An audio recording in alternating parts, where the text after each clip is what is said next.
ভাবছি একটা পার্লারই দিয়ে ফেলি, কারণ নিজের হাতের কাজ দেখে তো নিজেই একদম অভিভূত।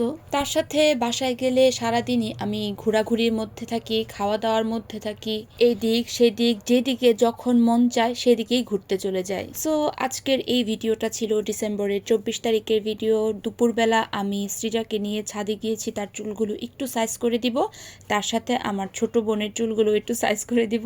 আর সৃজা খুবই আতঙ্কিত ছিল যে আমি তার চুলটা ঠিক মতো কাটতে পারবো কি না। আমার ফেসের রিয়াকশন দ্যাট টাইম খুবই খারাপ ছিল, কারণ আমি বুঝতে পারছিলাম না যে চুলটা কিভাবে কাটা শুরু করব।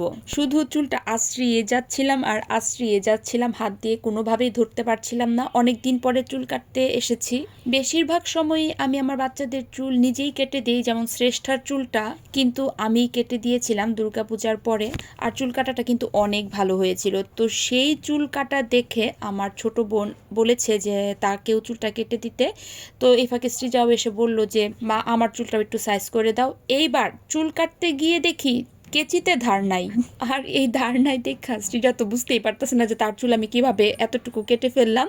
আর সৃজার চুল কাটার পরে এটা হচ্ছে আমার ছোট বোনের চুল, তার চুলে যে এতটুকু কাটছি এই ধার ছাড়া কেচি দিয়েই, তারপরে এতটুকু চুল কেটে আমি রেখে দিয়েছি। তারপরে দোকানে গিয়ে একটা নতুন কেচি কিনে এনে এই হচ্ছে আমার ছোট বোনের চুলের ফাইনাল লুক। আমার কাছে তো ভীষণই ভালো লেগেছে, আমার ছোট বোনের কাছেও ভালো লেগেছে, আমার সৃজার চুলটাও খুব ভালোই হয়েছিল কাটা।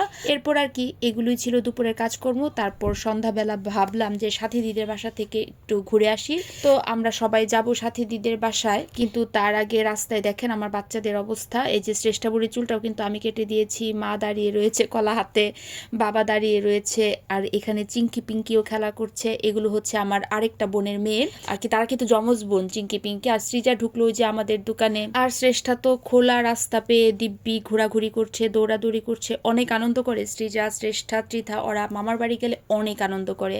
আর এটা যেহেতু ছিল বড়দিনের আগের দিনের ভিডিও, তাই সেদিন একটা স্টেশনারি দোকানের সামনে এরকম ক্রিসমাস ট্রি লাইট লাগিয়ে রেখেছিল। তারপর কিছু ফ্লাওয়ার ছিল আর্টিফিশিয়াল, মানে খুব সুন্দর করে ডেকোরেশন করে রেখেছিল। আর এটার একটা ছোট রিলও কিন্তু আমি বানিয়েছিলাম। সো এই তো এগুলো টুকটাক ভিডিও টিডিও করে আমরা চলে গিয়েছিলাম সাথী দিদির বাসায়। সেখানে কিছু টুকটাক খাবার দাবার নিয়ে গিয়েছিলাম খুকুমনির জন্য। খুকুমনি আর জেঠিমনি যেহেতু একাই থাকে বাসায়, তাই খুকুমনি আর কি খাবে, আমরাই সবাই মোটামুটি খাওয়া দাওয়া করে এসেছি। একটু মোগলাই নিয়ে গিয়েছিলাম, এই যে পিঙ্কি দি মানে রাঙা দি, আর আমাদের নতুন সদস্য পারিজাত নতুন সদ্য খাওয়া দাওয়া শিখেছে। সে যা পায় তাই খাবার একটা চেষ্টা করে। মিষ্টি খাবার তার ভীষণ পছন্দ, বড়দের খাবার স্পেশালি খুবই পছন্দ। এই তো সাথী দিদের বাসায় একটু ঘুরছিলাম। আর এই যে আরেকটা ঘরে অর্পা, ত্রিধা, শ্রেষ্ঠা, চিঙ্কি পিঙ্কি ওর সব বোনদের মেহেদি দিয়ে দিচ্ছিল, আর তাদেরকে আটকিয়ে রেখে দিয়েছিল তারা যাতে দুষ্টুমি করতে না পারে। তো আজকের এই ভিডিওটা কিন্তু আমার এই পর্যন্তই। দেখা হবে আমার বড়দিনের ভিডিও নিয়ে। So tata.